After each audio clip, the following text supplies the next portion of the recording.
ಹುಟ್ಟಿದ ತಕ್ಷಣ ಮಳೆನೇ ಬರ್ತಿದೆ. ಎಂತ ಶುಭ ಸೂಚನೆ ಅಲ್ವಾ? ಏನೇ ಇದು?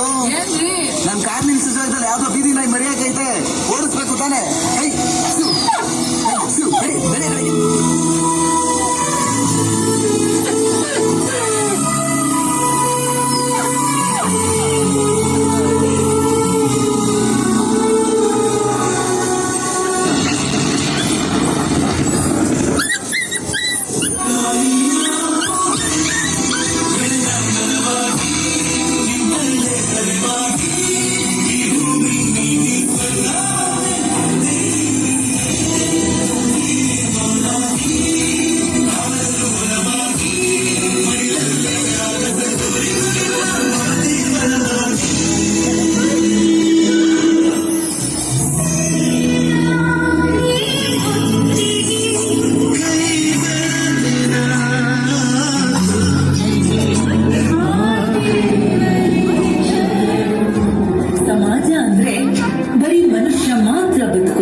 ಪ್ರಾಣಿ ಪಕ್ಷಿಗಳು ಮತ್ತೆ ಭೂಮಿಯ ಮೇಲೆ ಹುಟ್ಟಿರೋ ಪ್ರತಿಯೊಂದು ಜೀವಿಯು ಸಮಾಜದ ಒಂದು ಅಂಗ.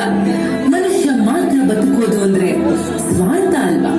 ಆಕಾಶದಲ್ಲಿ ಪಕ್ಷಿಗಳು ಹಾರಾಡ್ತಾ ಇರ್ಬೇಕು, ಭೂಮಿಯ ಮೇಲೆ ಪ್ರಾಣಿಗಳು ಓಡಾಡ್ತಾ ಇರ್ಬೇಕು. ಇವೆರಡರ ಮಧ್ಯೆ ಮನುಷ್ಯ ಬದುಕಬೇಕು. ಅದೇ ಅಲ್ವಾ ಪ್ರಕೃತಿ ನಿಯಮ. ಪಕ್ಷಿಗಳಿಗೆ ಕಾಳು ದವಸ ಧಾನ್ಯಗಳನ್ನು ನೀಡಿ, ಪ್ರಾಣಿಗಳಿಗೆ ನಿಮ್ಮ ಮನೆಯಲ್ಲಿ ಉಳಿದ ಆಹಾರ ನೀಡಿ, ತರಕಾರಿ ನೀಡಿ, ಹಣ್ಣು ಹಂಪಲು ನೀಡಿ, ಮನೆಯ ಹೊರಗಡೆ ಸ್ವಲ್ಪ ನೀರಿಡಿ. ಅವುಗಳು ತಿಂದು ಸಂತೋಷ ಪಡಲಿ ನಮ್ಮಂತೆಯೇ.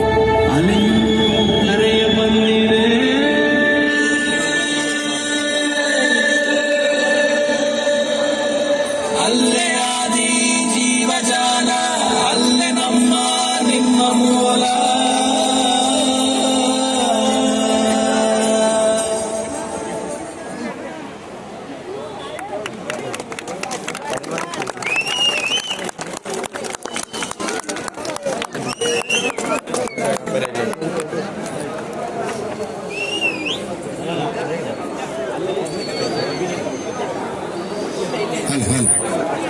ಹಲೋ, ಹಾಯ್ ಎಲ್ರಿಗೂ. ಹೇಗಿತ್ತು? ಪ್ರಾಣಿಗಳಿಗೆ ಎಷ್ಟು ತೊಂದರೆ ಕೊಡ್ತಾ ಇದೆ ಗೊತ್ತಾಗ್ತಿದ್ಯಾ?